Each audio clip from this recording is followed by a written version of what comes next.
ஆண்டவராக இயேசு கிறிஸ்து நாமத்திற்கு மகிமை உண்டாவதாக. இயேசு வழி மூலமாய் கர்த்தருடைய வார்த்தையை பகிர்ந்து கொள்ள விரும்புகிறேன்.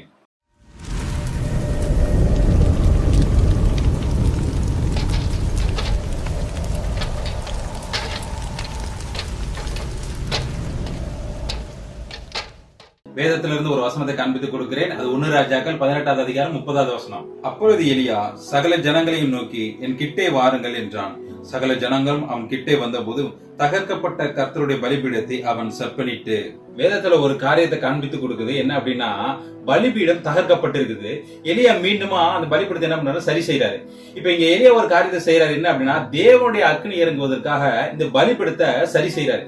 ஏன் அப்படின்னா, பலிபீடம் சரி செய்யாம தேவனுடைய அக்னி பலிபீடத்துல இறங்காது. இப்ப இதே வசனத்துல இன்னொரு காரியம் எலியா செய்வாரு. என்ன செய்வாரு அப்படின்னா, ஜனங்களை கிட்ட வர சொல்லிதான் இந்த பலிபீடத்தை சீரமைப்பாரு. காரணம், இஸ்ரவேல் ஜனங்களுடைய பலிபீடம் சீராக தான் இருந்தது.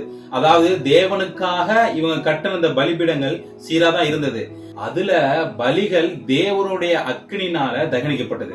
ஆனா சில வருஷங்களாக கர்த்தருடைய அக்னி இறங்காதபடி இவங்களுடைய வாழ்க்கை முற்றிலுமாய் மாறி இருந்தது. தேவனால் சொல்லப்பட்ட கற்பனைகள்ல வாழாம இவர்களுடைய சுயத்துல வாழ்ந்தார்கள். இதனால இவர்கள் வாழ்க்கையாலே இவர்களுடைய பலிபீடம் தகர்க்கப்பட்டது. இங்கே ஜனங்களுக்கு பலிபீடம் தகர்க்கப்பட்டு இருக்குங்கிறது என்பது நினைவில் இல்லை. ஆனா கர்த்தருடைய அக்னி இறங்காம இருக்குது அப்படிங்கிறது தான் கவலை. அதாவது புரியுற மாதிரி சொல்லணும்னா, நான் பல தடவை என்னோட ஜெபத்துல விண்ணப்பத்தை ஏறெடுத்தாலும் அதுக்கு பதில் கிடைக்கல. எல்லாருக்கும் நடக்குது, எனக்கு நடக்கல. மற்றவர்களுக்கு இந்த காரியம் நிறைவேறுது, எனக்கு நிறைவேறல அப்படிங்கிறதா இவர்களுடைய கோபம். இங்க பலிபீடம் சரி செய்யாமல் தேவனுடைய அக்னி இறங்காது. அதாவது பலிபீடமாகிய நம்ம வாழ்க்கை மாறாம தேவனிடத்திலிருந்து மறு உத்தரவு வராது.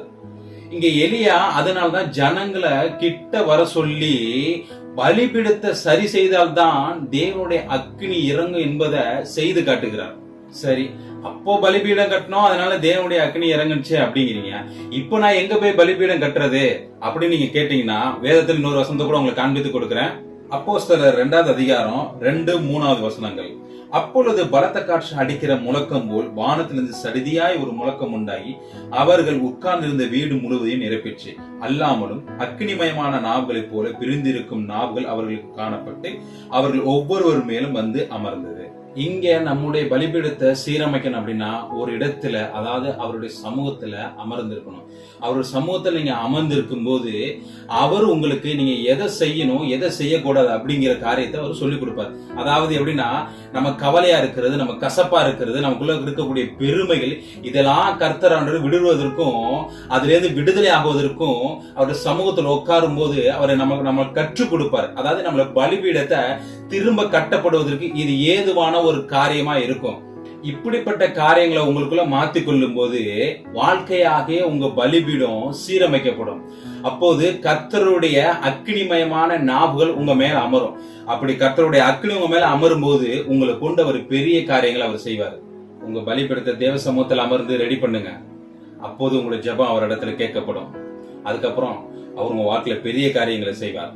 இந்த கர்த்தர் உங்களை ஆசீர்வதிப்பாராக. இந்த வார்த்தை உங்க கூட பேசிட்டு நம்புறேன். இந்த வார்த்தை உங்களுக்கு பிரயோஜனமா இருந்தா உங்க ஃப்ரெண்ட்ஸுக்கு ஷேர் பண்ணுங்க. நீங்க ஷேர் பண்றது மூலமா இயேசு வழி மூலமா அநேகர் பிரயாணம் பண்ணட்டும். See you in the next video.